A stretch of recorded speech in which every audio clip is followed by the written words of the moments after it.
Hello, I'm Congressman John Lewis, and I represent the 5th District of Georgia. On Monday, our nation woke up to the news of the worst mass shooting in our history. At least 58 people were killed. Over 500 were injured, all because an evil, disturbed man was able to get his hands on a dozen deadly weapons and turn them on a crowd of innocent. When I think of Las Vegas, when I think of Newton and Charleston and Orlando and Aurora, my heart breaks.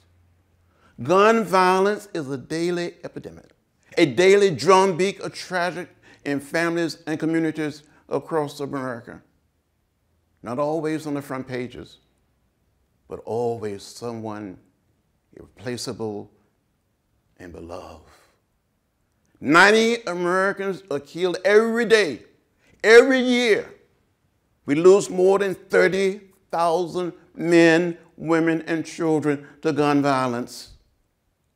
What would it take for the Republican Congress to wake up? They hold moments of silence and vigil.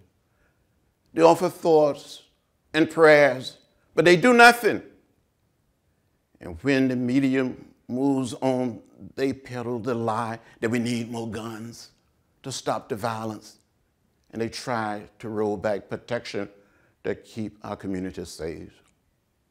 I know, I've been around, I've seen too many guns death, and I've seen too much Republican inaction and obstruction.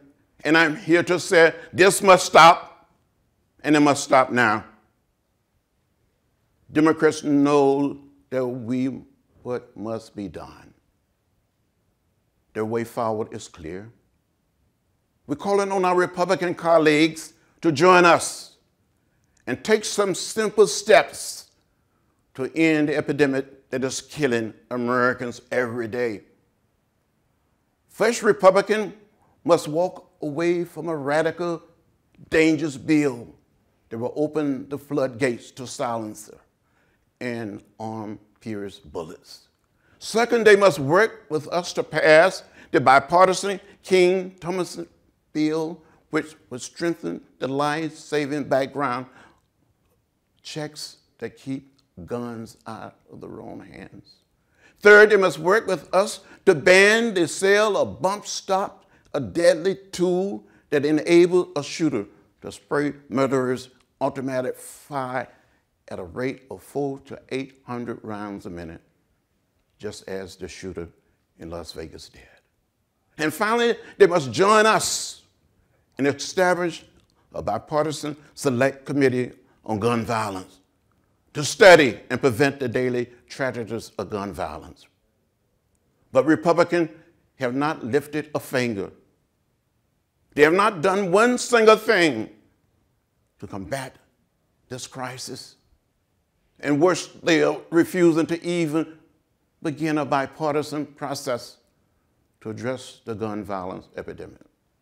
How many more husbands and wives, brothers and sisters, friends and neighbors must die before the Republican Congress acts?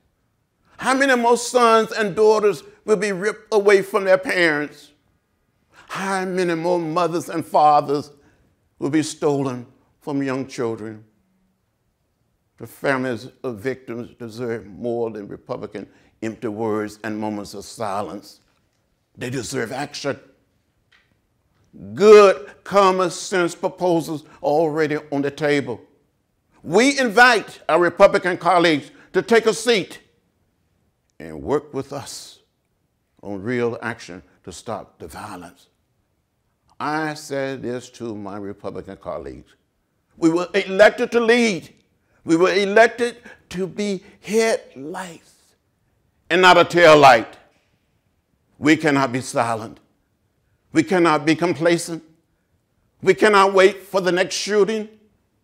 Let us this time be different. Let us make a down payment on ending gun violence in America. Let us do our job. Let us bring common sense gun legislation to a vote now.